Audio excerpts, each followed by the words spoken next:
All right, now that we know who Quin Snyder is, I wanted to learn why he wanted this job so badly, how his failure at Missouri impacted him as a coach and a person, and what he wants to accomplish as head coach of the Utah Jazz. Here's my conversation with Coach Snyder. Well, there are a few head coaching opportunities out there. What was it about this opportunity that appealed to you? It really fit on a lot of levels. It's hard to choose just one thing, which is, I guess, what was appealing. I think first when I had a chance to meet with Greg Miller, Gail Miller, and Steve Miller, you got a sense that everything you'd heard about the Jazz, the type of organization, the family, the loyalty to coaches, that resonated. And for a coach, you know, that's great to see. Dennis Lindsay is someone I have tremendous respect for. Really believe in him, his vision for the program. That's another positive. And then the area. My wife and I love Salt Lake. It's a great place to raise a family. She went to school for about a year and a half up the road at Utah State, so we're familiar with this area.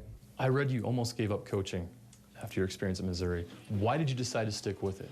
Well, you know, my experience at Missouri in a lot of ways was terrific. You know, I learned a lot there. I think anytime, you know, for me, there was points in my life where you kind of ask yourself, what do I really want to do? And that was one of those times. You know, I had it before I got into coaching, and I had another one kind of in the middle of my career, so to speak. So what it did for me is it made me feel even better about going forward as a coach. You know, you're asking yourself, this is, you know, what do I want? And when I took that road again, I just, you know, the passion started to come up again, and I obviously am glad that I did it. You've taken an unusual path from then till now. What has coaching in places like Siberia and Austin, what's that been like for you, and what impact has that had on you? Those are two very different places. Yes. You know, Austin, the players that came through that program in the D-League, the Spurs players that were signed, the players that we called core players, the Squeaky Johnsons, you know, those guys made it great for me. To feel like you're having a chance to help people get better, to help players improve to whatever the level is that they can achieve, was unique. Siberia, a little different. We were in and out of there, but really working for Eder Messina. The exposure and experience that I got in the EuroLeague was terrific. You mentioned Messina. You've worked with a who's who of basketball coaches throughout your career and even your playing career. Is there one common thing all those coaches had that made them successful that you hope to take into this job? Wow, I hope some of them just rubbed off on me a little bit.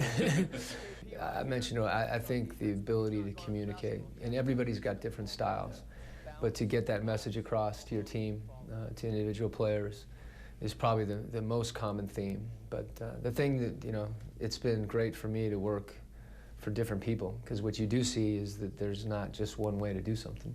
I'm sure you're aware of the tradition here. Yeah. And the fan base and the excitement that is around this franchise when they're winning. Right. What would it mean to you to be a part of bringing that back to this city, this state, and this franchise, that excitement? Well, you know, we've had Hall of Fame players, Hall of Fame coaches that have laid a foundation and established that tradition. So any part in continuing to build on that, even if it's not the same exactly, the common denominators of the toughness and the competitiveness, those are things, for me, if our team can play that way, that fits, and it fits the history here, and it would be great to have some role in continuing to build that foundation.